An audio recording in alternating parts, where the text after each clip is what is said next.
Hey guys, welcome to the Rusty Beauty's Garage, and today we're gonna be working on this 1973 TR6 which has problems with the overdrive. So we're gonna diagnose it and see if we can fix it.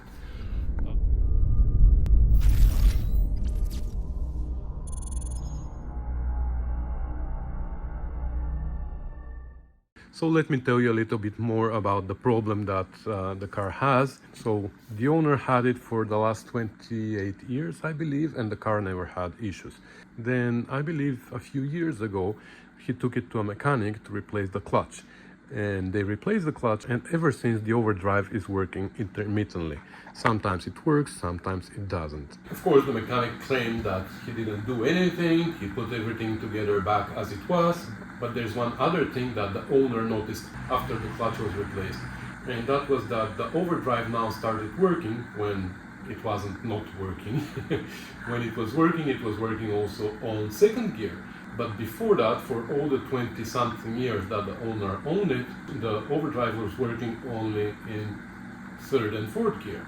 So he couldn't even tell me whether it is a J-type or A-type. So now I'm assuming that the overdrive is an A-type because, you know, J-type doesn't work in second gear. J-type is meant to work only on third and fourth, and A-type works in second, third and fourth.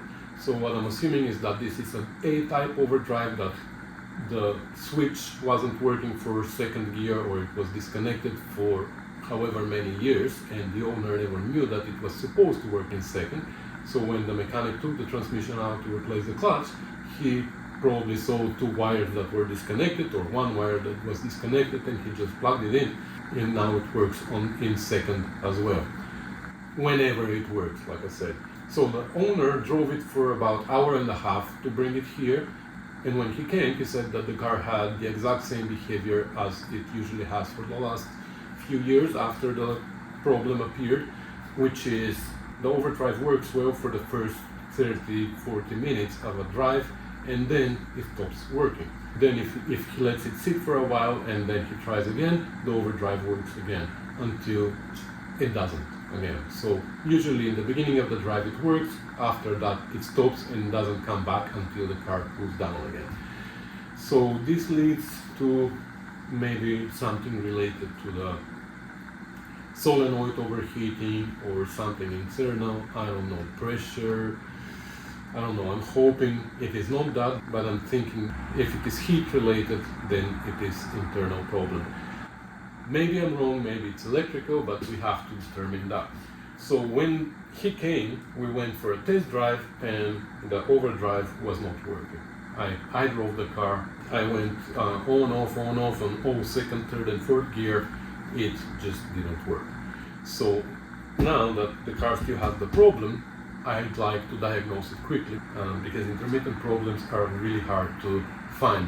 So the car has been sitting now for probably 20-25 minutes since the owner left, and I'm thinking maybe the problem is gonna disappear now, but we're gonna take it for a test drive and we're gonna drive until the problem appears again.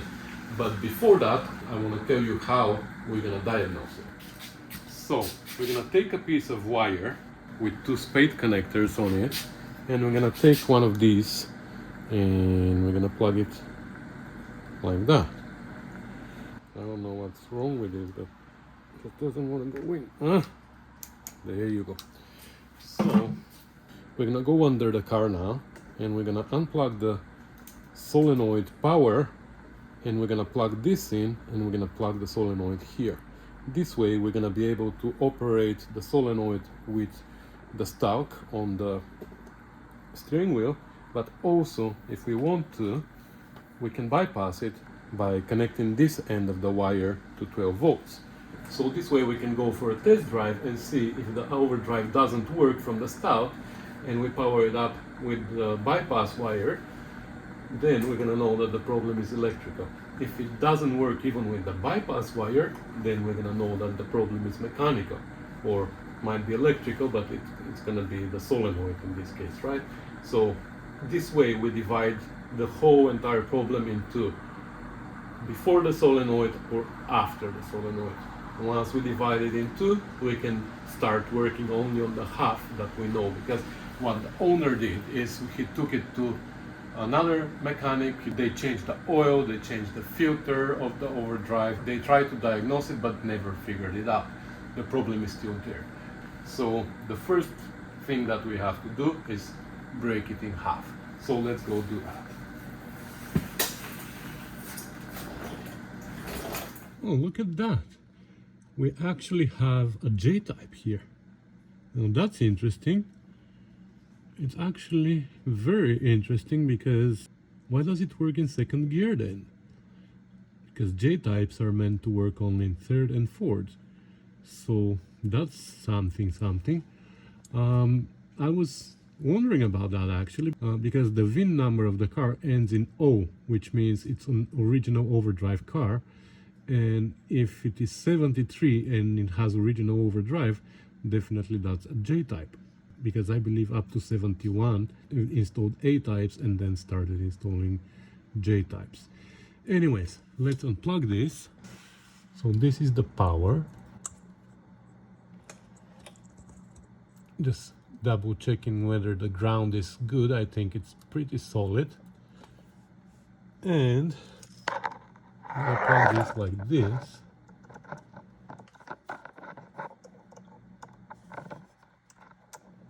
Okay. And we're gonna plug the solenoid back in like that. So now we have two ways to power up this solenoid. One way through the switches and everything, and the other way directly from power.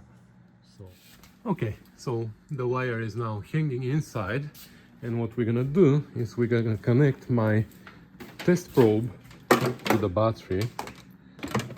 Red to positive, black to negative, like that.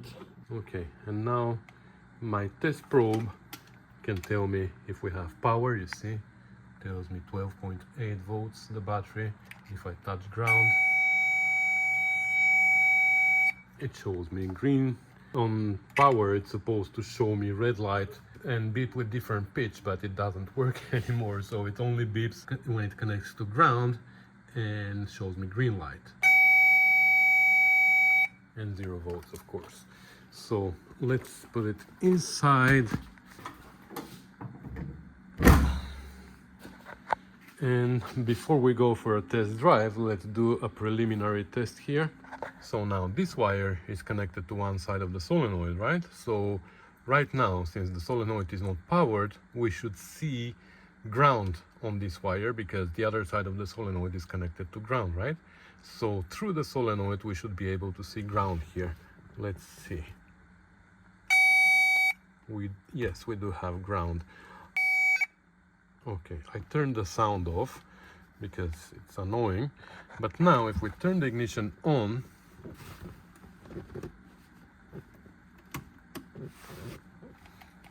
we put in fourth gear and we turn the overdrive on, this should change down there to 12 volts. But it doesn't. So right off the bat, I know that we have electrical issues, which is good. Right here, we should see 12 volts now. Let's see in third. Okay, I'm gonna leave the switch on, switch to third. Yeah, no, something changes, but it doesn't work.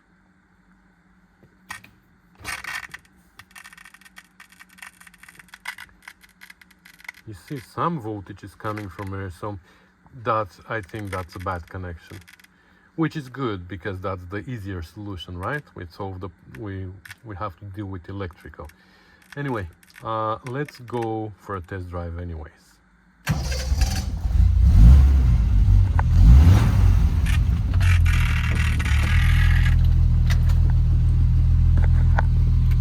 Turn the overdrive off for now.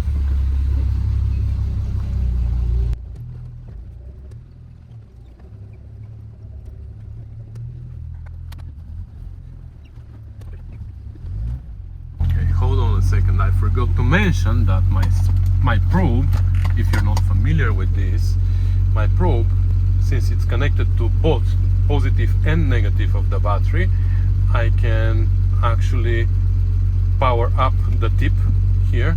I can power it up or put ground to it. So if I press this button forward, now I have 14 volts right here at the tip. If I press it backwards like this, now I have ground at the tip.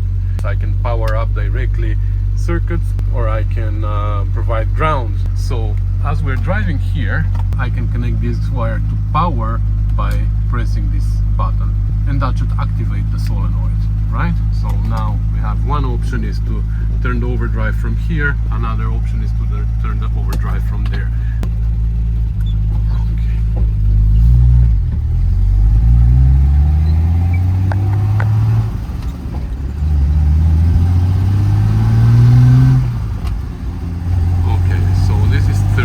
Let's go in fourth gear, and let's see now. Overdrive doesn't kick in. You know what, let's go in third as well. So overdrive off, third gear, overdrive on, nothing happens. But let's see with the button now. Ah, there you go. Overdrive kicks in. That's good. Let's turn it off. There you go. Overdrive off. Let's go in fourth gear as well. So this stalk is on, you see, but the overdrive is not on. Press the button and the overdrive is on. Okay, well, that's actually a pretty good news, because the problem is not mechanical. The problem is somewhere in the electrical system. Well, that's great. Okay, so let's go back to the garage. Make sure that we're not powered up there, because now we go in reverse. We don't want to have the overdrive engaged while we're going in reverse, right?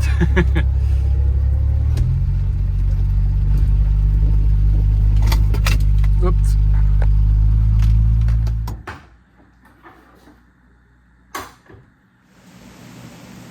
So we don't have an overdrive relay here, which for J-type is normal, because only for A-type there was originally a relay. But how is it powered then? I don't know. It's interesting because we have a blue and a red wire on the white circuit. White circuit is the one live with the ignition, so this wire is live when the ignition is on. And on this side usually the green circuit is connected, which is windshield wipers, the heater blower, signals, reverse light, brake lights, etc. Things that work only when the ignition is on. The red one is for the lights, and the purple one is the one that is always live. On this side we have a brown wire which is always live even with the ignition off. But here, instead of green wires, we have a blue one and a red one. So that tells me that this has been modified, and I can see here that the blue one is stripped. You see that? That's not good. Maybe that's our problem. You see that? This is what I'm talking about.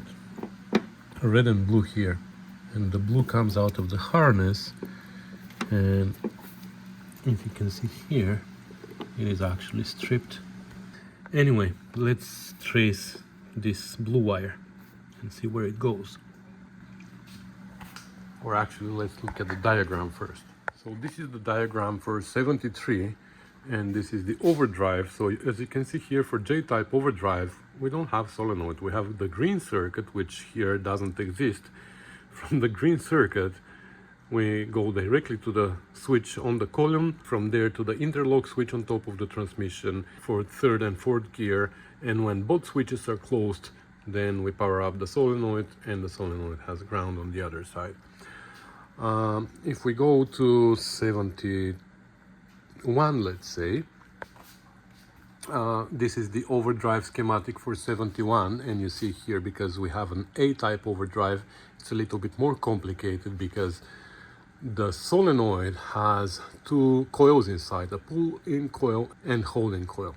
The holding coil doesn't require too much power because it's there only to hold the solenoid engaged after it engages. But you can see here inside the solenoid we have a micro switch, and that micro switch also activates a pull-in coil. So that coil is pretty strong and it's required only initially when the solenoid activates. Once the solenoid is activated, then this micro switch inside opens and only the holding coil is remaining under power. But because of the pull-in coil, which requires a lot of juice, everything is run through this relay here. So there it is a little bit different. You see the relay is operated by the column switch and the two interlocking switch. So here we have a switch for third and fourth, but we also have a switch for second gear. When one of these two is closed and this one is closed, then the relay activates, and then the relay provides power through this wire to the solenoid. But for J-type, we don't have that. So we're gonna go back to 73. Actually 72 as well. So let's trace that blue wire and see if that blue wire is the equivalent of the green. Okay. So where is it? It was next to the pedal. There you go. Next to the other harness. We're gonna have to move it to a different location, but anyways, okay, here it is, shaking. Okay, what is that? It's coiled around here and it goes in that direction. And this is, by the way, the switch on the column.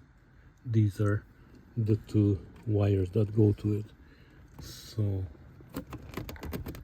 looks like I'm going that direction. Okay, let me remove this panel from here.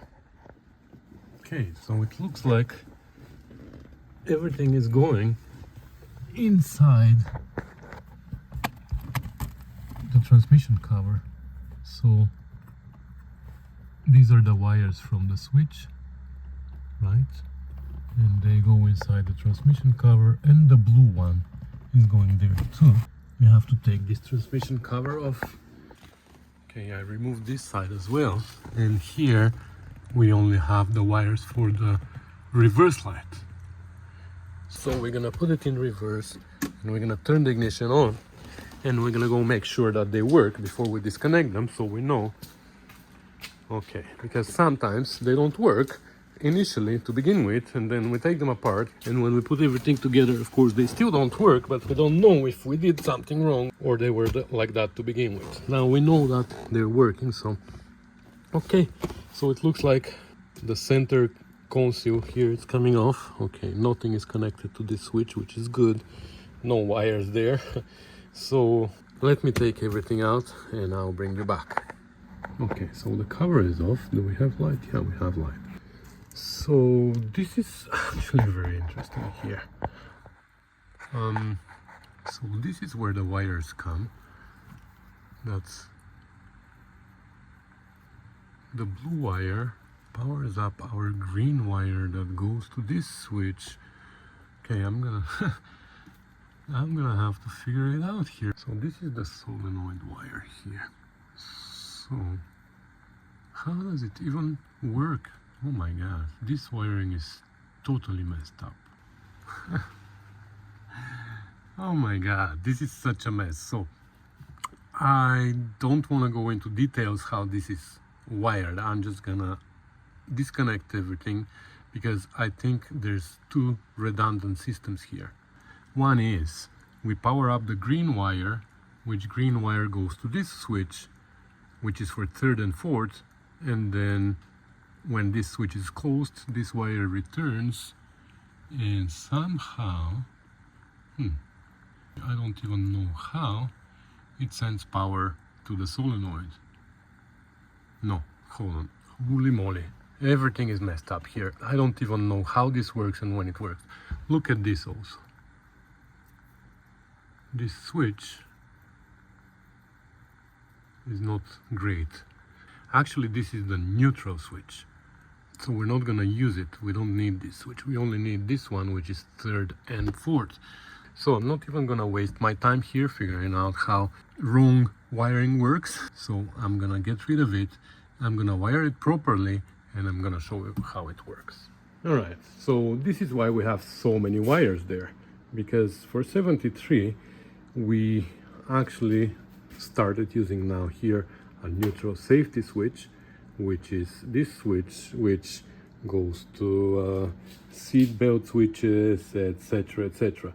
This entire thing has been disconnected already, the seat belt switches and stuff like that. So we're gonna disconnect this switch. This is the switch on the side here, this switch here. So this is the neutral safety switch. This is our switch for third and fourth gear, and this on this side is the switch for reverse.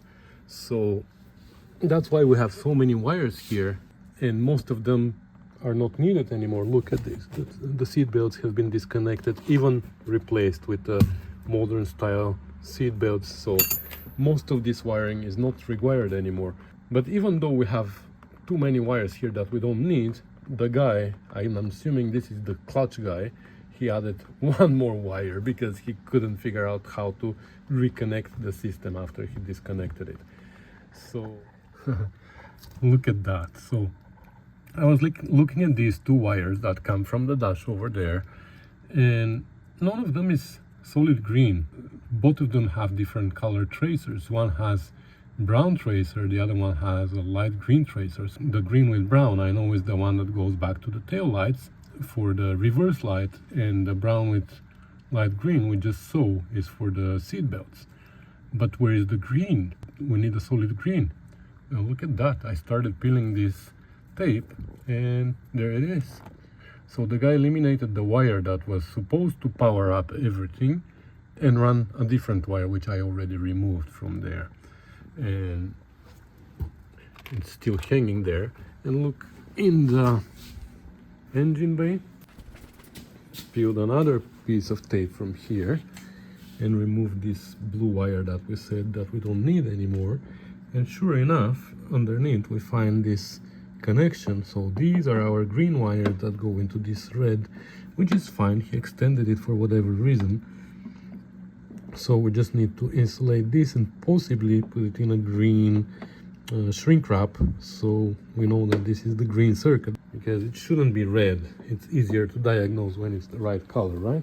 So now we're gonna test and see if this green wire actually has power when the ignition is on, because that's the one that powers up the reverse light and also the overdrive. Okay, so the ignition is on and I unplugged the coil because we don't want to have it under power all the time. So the ignition is on and we have power to the green here. This is the green, I already connected it. We have 12 volts. So that powers up our entire harness that goes originally to the transmission.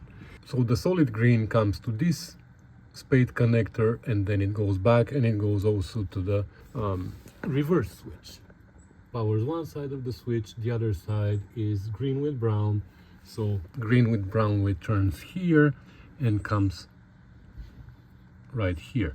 So right now, if we touch here, we have power because we are in reverse.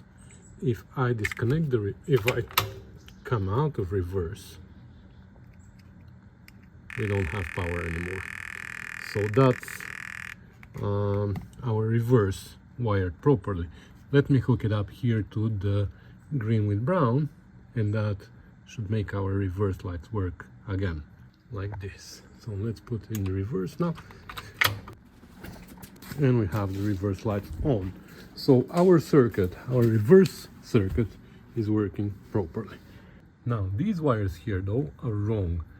These wires are for the neutral safety switch. So these wires are supposed to be hooked up here.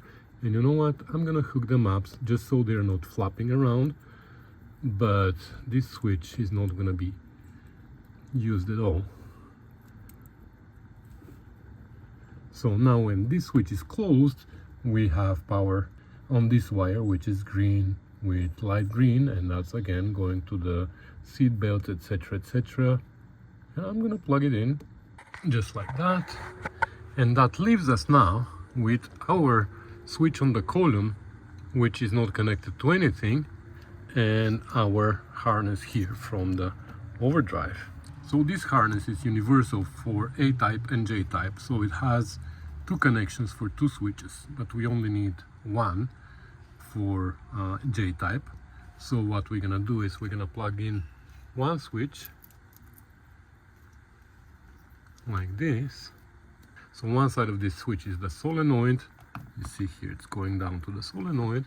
The other side is this wire that we need to power up somehow, and we're gonna power it up through the switch on the column. So we're gonna connect it to one side of the switch right here, and the other side of the switch we're gonna take power from the same green wire. I'm gonna connect it here. I know I can do it single-handed, but okay, so let's explain one more time the overdrive circuit. Once the ignition is on, we have power here that sends also power through this green wire all the way to the switch on the column. Once we flip the switch down, the power comes back through the yellow wire with green to here. From here it goes through this wire to our switch one side. When we are in third or fourth gear here, now we have power coming out of the switch again, and through this wire it goes to the solenoid, and the solenoid, which is right there, is grounded on the other side. Now remember that wire, the extra wire that we connected down there, we still have it. So I connected my probe to it here, and now with the ignition on and in neutral, we can see that the solenoid has no power. If we go in first, there's still no power. In second, there's no power. That switch is on, by the way. Then if we go in third, we have power, which is 10 volts only, so we have some resistance. We have a bad connection somewhere. Yeah, anyway, neutral, no power. Fourth, power. Neutral, no power. So looks like the guy made it work somehow. He didn't even know how, obviously, but somehow he made the whole system work. Now it is wired properly. I'm gonna clean up the wires. I'm gonna just tie these down somewhere so they don't flap around. Well, I'm gonna look at the switch, because you see, somehow I'm getting to the solenoid not full power. I think that switch is also bad. Okay, another experiment. I connected this wire to a light that actually draws pretty good amount of juice. It's pretty hot. It has a radiator even in the back. And the other side of the light I connected to ground. So now when I turn the switch on, the light comes on.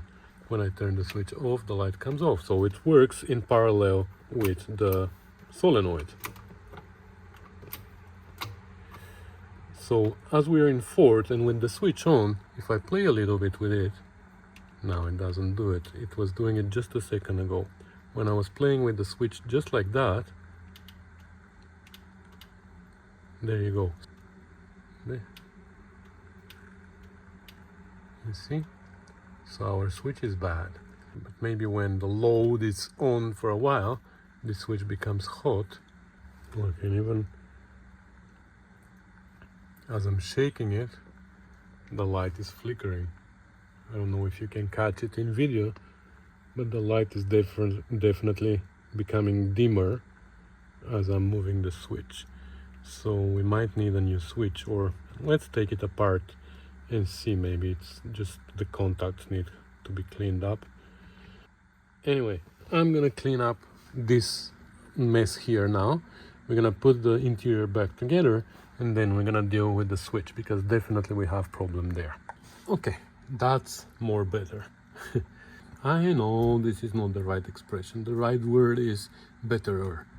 Okay, so we have the reverse lights switch, we have the third and fourth switch.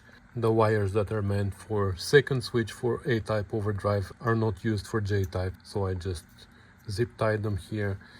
This is for the neutral safety, which we're not using, so I don't care that this switch is probably not working anymore. Doesn't really matter. And this is the original harness and the overdrive harness, or harness, it's just one wire. They're gonna come out through the hole on the transmission cover.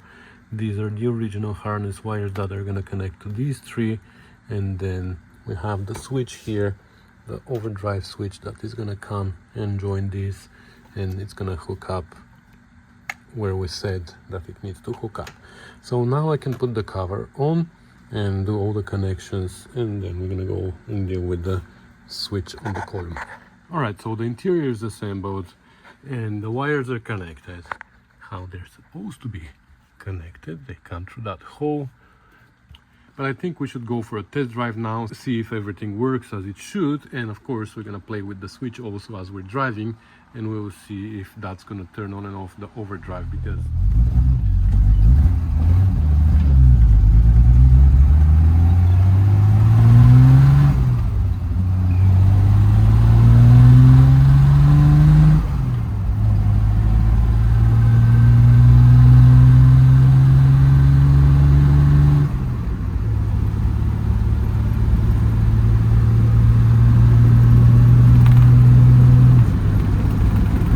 kicking in.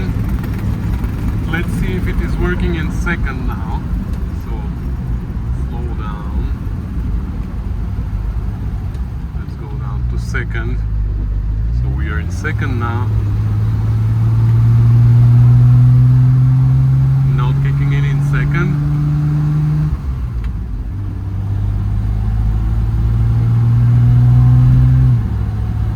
Working in third.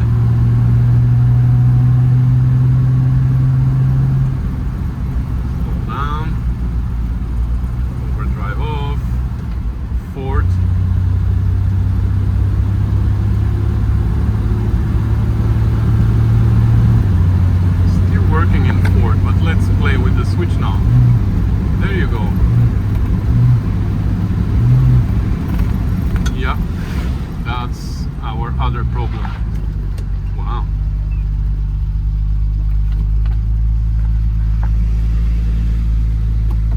Let's turn our lights on, by the way. And wipers. Okay.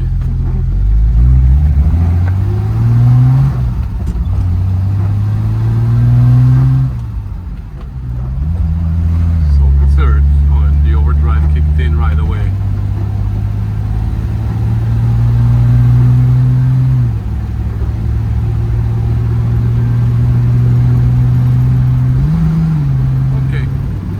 We know that when it works as it should. Problem is this switch. Okay, so here is the switch. I can't really take it out because the wires are pinched there, but something has been done here and I don't know why. So let me take this tape off and see what's going on here, but I don't know if we can. What I'm assuming is happening is the contacts are burnt a little bit or just corroded, and initially it has they make contact, but probably because there's not good contact, there's a little bit of a resistance between the contacts, and slowly the temperature rises, and when it becomes hot, it's just too hot and it loses connection. So I don't really think that we can take it apart. I don't know. What we can do is we can drag a little bit of sandpaper between this plate here and the three contacts, you see. So you see the little contacts inside, the one in the middle. There are actually three contacts, but only two are used. So the one in the middle and the one on the right. And when you flip the switch this way, that connects the two. Oh, you see, it's actually not reaching all the way. Looks like it's not reaching all the way to the contact on the right. Okay, let me see what I can do about it. looks like this plastic on the side behind the contact, if you can see it, the black one, it just hits the housing on the side when it is flipped this way, and it doesn't allow it to move anymore. It should be able to move a little bit more. Okay, so let me see if I can file this plastic a little bit somehow. Not sure how, but I should be able to remove a little bit of material so it allows it to move closer to the wall here. Alright, so I was able to cut away most of it with my Dremel tool, and now it actually clicks really solid. I also hooked up the light down there to see if, as I'm shaking the switch, something is gonna happen, and it doesn't. Like, the light stays on as I'm playing with the switch, so I think we're good. I'm gonna put it again, I'm gonna assemble it again now, and we're gonna shake it again, and if everything is okay, we're gonna go for a test drive, and actually we're gonna make it run for a while. We're gonna keep the overdrive on for a while and see if something is gonna happen, but I'm pretty sure this was the main culprit here. So we could have gotten away without taking apart this. That wiring was somehow, the way he connected it was kind of working, but somehow the neutral safety switch was part of the whole entire system, and that switch was not great, so maybe the whole entire current was going through that switch. I don't know. I didn't even bother figuring out how actually he made it work, because I knew it was wrong anyways. So it's a good thing that we took everything apart and wired it the proper way. So let me assemble this and go for a test drive. Alright, the interior is now assembled, the extra wires are removed, so the car should be good to go. But let's go for a test drive, because I want to see if, when I play with the switch, if the overdrive is going to turn off.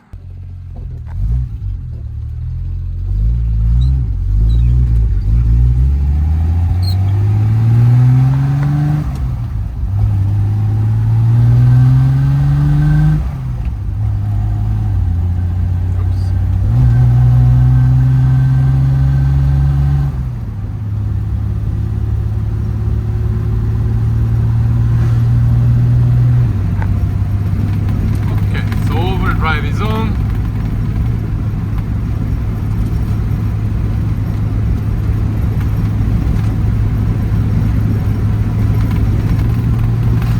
Playing with it, nothing happens. Alright, so I'm gonna go for a longer test drive. I'm just gonna drive around for like 15-20 minutes and with the overdrive on, and we will see.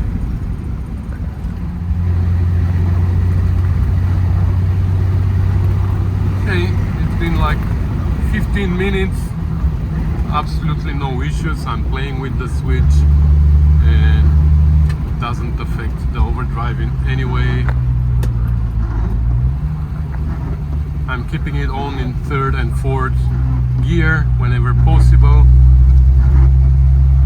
Okay, now I'm gonna have to turn it off. Yeah, still good. Alright, it's been almost half an hour now.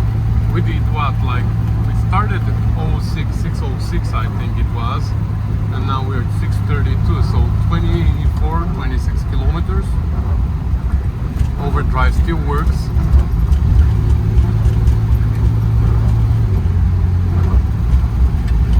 Come on, buddy, drive.